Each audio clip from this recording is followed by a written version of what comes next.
In the summer of 490 BCE, King Darius of Persia sent an invasion force to conquer Greece. The fleet consisted of 600 ships, carrying approximately 25,000 soldiers.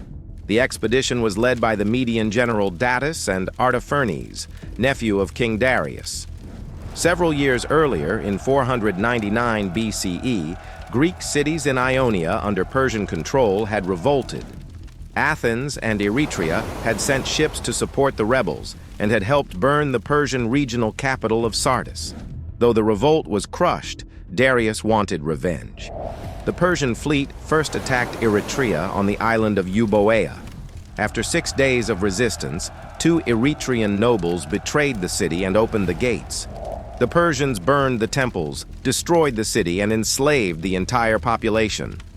After destroying Eretria, the Persian fleet sailed to the Bay of Marathon in Attica. They chose Marathon because it had a wide, flat area perfect for their cavalry. The location was suggested by Hippias, the former tyrant of Athens who was traveling with the Persians as their guide.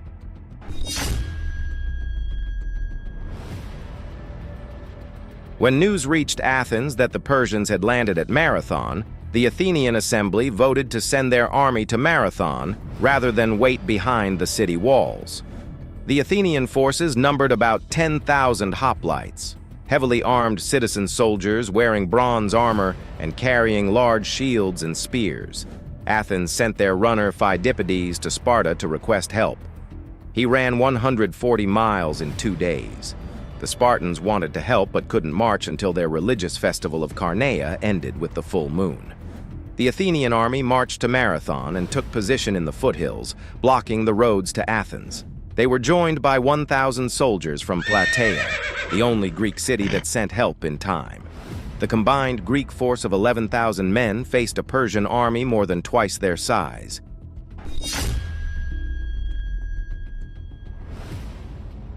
For 5 days, the two armies watched each other across the plain. The Greeks held the high ground and blocked the roads to Athens. The Persians controlled the plain and the beach where their ships were anchored. The Athenian army was commanded by 10 generals who took turns as commander-in-chief for 1 day. Among them was Miltiades, who had previously lived in Persian-controlled territory and understood Persian tactics. The generals debated whether to attack or wait for the Spartans. Miltiades argued they should attack immediately. The longer they waited, the more likely pro-Persian traders in Athens might betray the city, or the Persians might sail around to attack Athens directly. The war Archon Callimachus cast the deciding vote in favor of attack. On September 12, 490 BCE, Miltiades ordered the attack.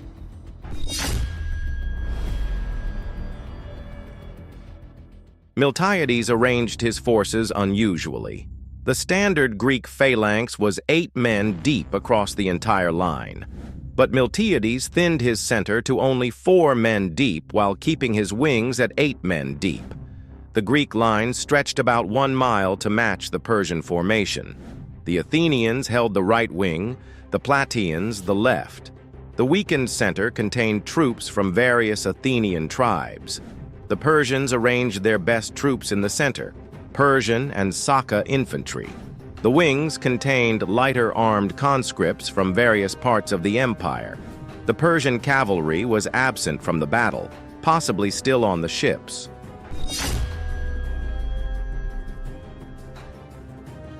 Miltiades gave an unprecedented order.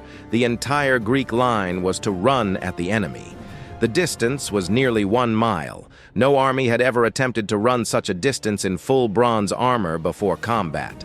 The Greeks charged. They maintained formation as best they could, front ranks holding spears forward with overlapping shields. The bronze armor and weapons created tremendous noise as thousands ran across the plain. The Persians were caught off guard. Their archers barely managed to shoot before the Greeks crashed into their lines. The Persian officers must have thought the Greeks had gone insane.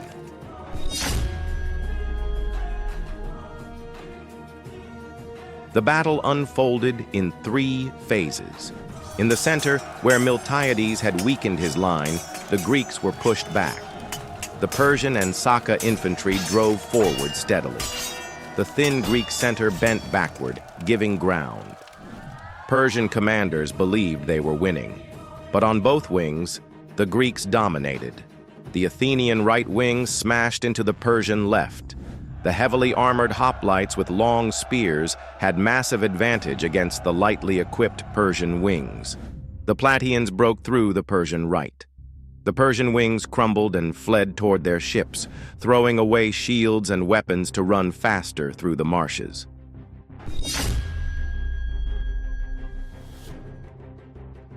Instead of pursuing the fleeing Persian wings, both Greek wings stopped and turned inward. This required extraordinary discipline. The Greek wings wheeled around and struck the Persian center from both sides and rear. The Persian center, which had been advancing victoriously, suddenly found itself surrounded. The Persians were pressed together so tightly they couldn't use their weapons. Panic spread through Persian ranks. The organized advance turned into desperate flight. The Persian center collapsed, and the entire army fled toward the beach.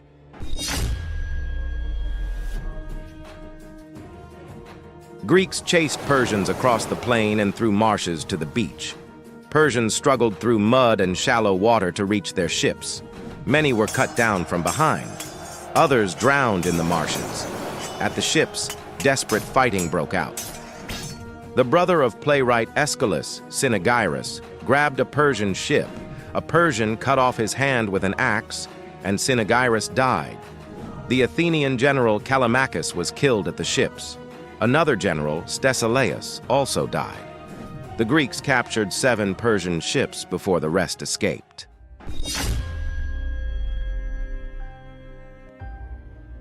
The Athenians lost 192 men.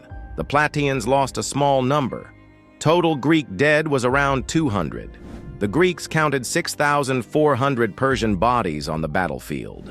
Many more had drowned or died trying to reach their ships.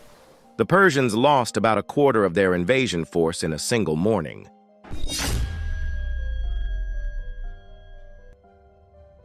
The battle was won, but danger remained. The Persian fleet sailed south to round Cape Sunion and attack Athens directly.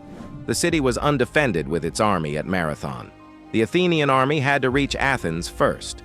After fighting in heavy bronze armor, the exhausted soldiers marched 26 miles back to Athens in about 7 hours. Tradition says Pheidippides ran ahead to announce victory, gasped, "We have won," and collapsed dead.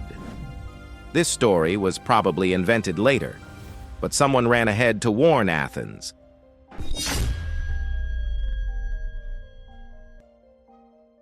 When the Persian fleet arrived at Phaleron near Athens the next morning, they saw the Athenian army already drawn up on shore, ready to fight again, the same soldiers who had defeated them at Marathon.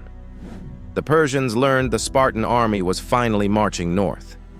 Facing the victorious Athenians with Spartan reinforcements approaching, the Persian commanders retreated. The Persian fleet sailed away. They had failed. Eretria was destroyed, but Athens remained free. The invasion force returned to Persia to report their defeat to King Darius.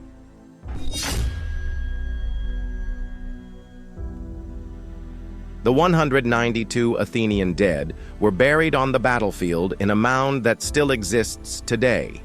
Normally, Athens brought war dead home, but these men received the honor of eternal rest where they fell. The Spartans arrived the day after battle, having marched 140 miles in 3 days. They examined the battlefield, congratulated the Athenians, and marched home. Miltiades became Athens' hero. The following year, he led a failed expedition against Paros, was wounded, and died before his trial concluded. The Plataeans were forever honored by Athens. For the next century, Athens would pray for the good fortune of both Athenians and Plataeans. King Darius was furious at the defeat. He began planning a larger invasion, but died in 486 BCE before launching it. His son Xerxes inherited the throne, and his father's desire for revenge. 10 years after Marathon, Xerxes launched the Second Persian invasion with a massive army. This led to the battles of Thermopylae, where 300 Spartans made their last stand, and Salamis, where the Greek fleet defeated the Persian navy. Thanks for watching this story of the Battle of Marathon. If you enjoyed learning about this incredible ancient battle, hit the like button and subscribe for more historical content. Let me know in the comments what ancient battle you'd like to hear about next. See you in the next video.